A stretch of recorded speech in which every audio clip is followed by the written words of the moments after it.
Insurance companies. Take a look at their stocks. Look where they are. They're going through the roof.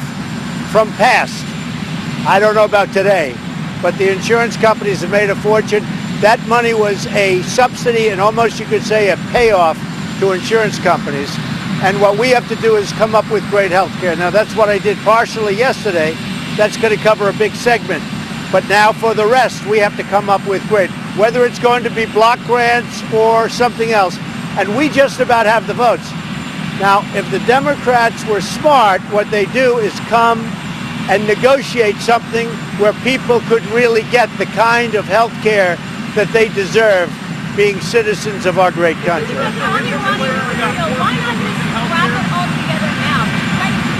Why not just end it now? Because we'll see what happens over the next short period of time, and I can do that instantaneously.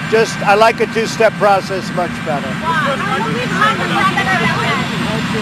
No, because I think what we'll do is we'll be able to renegotiate so that everybody gets. We just took care of a big chunk, and now we'll take care of the other chunk. What would be nice if the Democratic leaders could come over to the White House, we'll negotiate some deal that's good for everybody. That's what I'd like. But they're always a block vote against everything. They're like obstructionists. If they came over, maybe we could make a deal. But the subsidy is really a subsidy for the insurance company. That's not going to people. That's making insurance companies rich, John. You said you were going to rip the Iran deal off. You thought it was the worst ever. Well, I may do that. The deal is terrible. So what we've done is, through the certification process, we'll have Congress take a look at it, and I may very well do that. But I like a two-step process much better. John? The move that you made on Obamacare here with the executive order yesterday and then removing the subsidy. Got great support. Is that a way for you to put pressure on Democrats to say, look, you're going to lose it, come to the table and negotiate with us? Well, they've already lost a big chunk because, as you know, that's a big chunk and it's very popular. And you will have millions and millions of people sign up under that. You could say, I'm not doing that consciously. I will say this, John. I will say that the Democrats should come to me. I would even go to them because I'm only interested in one thing, getting great health care for this country. That was a big chunk. And as far as the subsidy is concerned, I don't want to make the insurance companies rich. If you look at their stock price over the last number of years, take a look at what's happened with those insurance companies. They're making a fortune by getting that kind of money, yes. How long will you give recommendations to get this new deal? And are strikes on Iran still a possibility if you don't get what you want? We will see what happens with Iran. We're very unhappy with Iran. They have not treated us with the kind of respect that they should be treating. They should have thanked Barack Obama for making that deal. They were gone. They were economically gone. He infused $100 to $150 billion into their economy. He gave them $1.7 billion in cash. And they should be, thank you, President Obama. They didn't say that. How long, like in negotiations, talking about the opioid crisis, you said you would declare a national emergency more than 2 months ago. So we're studying national emergency right now. Believe it or not, doing national emergency, as you understand, is a very big statement. We will be doing that. My wife, Melania, who happens to be right here, finds that subject to be of such vital importance, and she's very much involved. And as you know, she's on the committee and really wants to be involved in that process. Have you spoken to Theresa May or Emmanuel Yes. Macron about the Iranian deal? Yes. What do they say to you to say to them? They would love me to stay in, only for one reason. Look at the kind of money that's being sent. You know, Iran is spending money in various countries. And I've always said it, and I say to them, don't do anything, don't worry about it. Take all the money you can get. They're all friends of mine. Actually, Emmanuel called up, and he talked to me, and I said, look, Emmanuel, they just gave Renault a lot of money.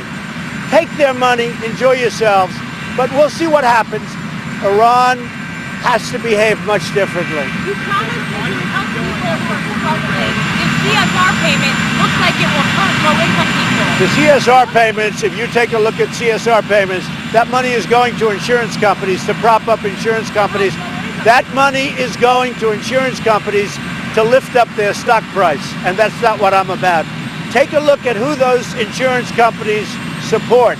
And I guarantee you one thing, it's not Donald Trump, John. Mr. President, the JCPOA fix is being floated by Senators Cotton, Corker, and Rubio to remove the sunset provision, strengthen IAEA inspections. Yeah.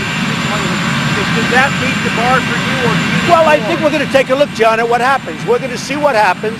We're going to see what they come back with.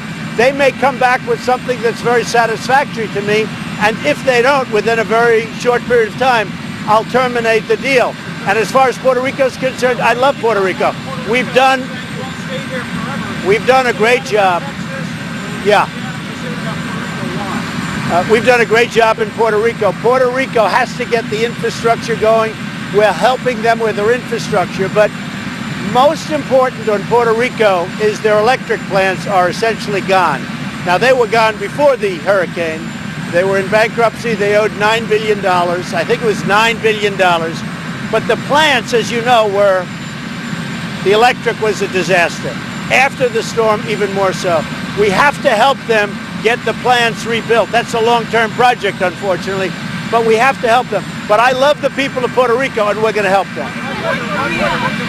You want to make sure that there remains a very bright line between hurricane relief and debt relief. Well, you have to watch it. You can't say there was a hurricane and now we're going to spend X dollars. And we also have to do something with all the money that's been invested, mostly private.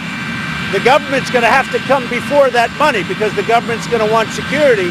They're going to have to come before that money. And I'm sure we'll be able to work that out. But the Puerto Rican people have tremendous spirit. When I was there and I looked at the way that what they have to go through, but they had a lot of problems. We're going to help them straighten it out. Clarify where you are in North Korea. You raised some eyebrows when you said this is the calm before the storm. What's next on North Korea? We're going to see what happens with North Korea. That's all I can say. We're going to see what happens. We're totally prepared for numerous things. We are going to see what happens with North Korea. I will say, look, if something can happen where we negotiate, I'm always open to that.